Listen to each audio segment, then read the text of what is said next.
My brothers and sisters of Burkina Faso, my beloved Africans across the continent and truth seekers around the world. Today I do not speak as a politician, I do not speak as a soldier, I speak as a son of Africa, a child of a wounded mother who refuses to let her scars be forgotten. I come before you with a truth long buried, a history often distorted, and a story that must now be told, clearly, boldly, and without fear. Today, I bring you the memories of 10 courageous African leaders, our ancestors of resistance, who were either assassinated or overthrown not by their people but by foreign powers who feared the rise of a free and united Africa. This is not merely history. This is a map of betrayal, a record of what happens when an African dares to dream beyond chains. Let us begin where the first spark was struck. Number 1. Kwame Nkrumah, Ghana. He was the first to rise. In 1957, Dr. Kwame Nkrumah led Ghana to independence. He was not just a leader, he was a visionary. He believed in Pan-Africanism, in unity, in building an Africa that would never again kneel before Europe or America.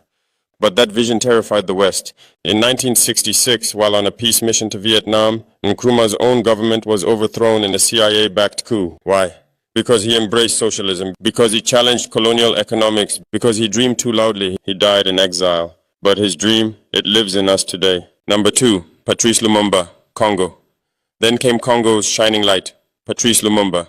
Young, passionate, fearless, the first elected Prime Minister of the Democratic Republic of Congo. He sought to return Congo's vast wealth to its rightful owners, the people.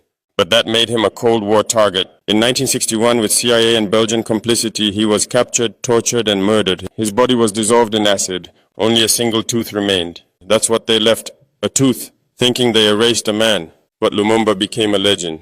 Number 3, Thomas Sankara, Burkina Faso. This one is personal. Thomas Sankara met my countryman, the man who refused to ride in luxury while his people walked. The man who vaccinated millions, planted trees, empowered women, and rejected foreign aid. He said, "He who feeds you controls you, eh?" In 1987, betrayal struck from within. Blaise Compaoré, once his closest ally, led a coup backed by foreign interests. Sankara was gunned down at just 37. But Sankara never died. He lives in the soil of every seed he planted, in the minds of every Burkinabe who dares to rise. Number 4, Muammar Gaddafi, Libya. A controversial figure, yes, but a visionary nonetheless. Gaddafi ruled Libya for decades, but his ultimate dream was not domination, it was African unity. He proposed a single African currency backed by gold. He sought independence from the IMF, the World Bank, and Western manipulation. In 2011, NATO forces bombed Libya. Rebels supported by foreign powers hunted Gaddafi like an animal. He was captured, humiliated, and killed. Since then, Libya has known only chaos. Number 5, Laurent Désiré Kabila, Congo, DRC. In 1997, Laurent Kabila overthrew Mobutu and took charge of the Congo. He stood firm against foreign mining exploitation. He wanted Congo's resources to benefit its children, not corporations.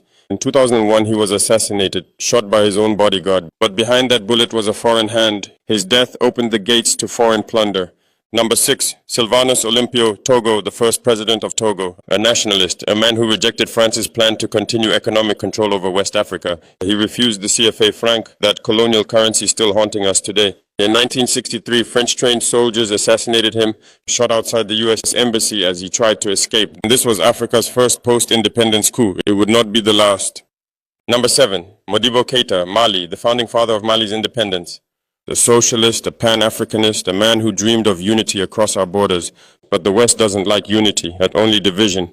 In 1968, he was overthrown in a military coup. He died in prison 9 years later. His only crime? Believing Mali should chart its own course. Number 8, Gamal Abdel Nasser, Egypt. He's often called an Arab leader, but Nasser was also a son of Africa. He stood up to Britain and France. He nationalized the Suez Canal. He called for African-Arab unity. The CIA and British intelligence tried to poison him. They plotted coups. They failed, but the pressure wore him down. He died of a heart attack in 1970. Was it natural? Perhaps. But even if his heart failed, his spirit never did.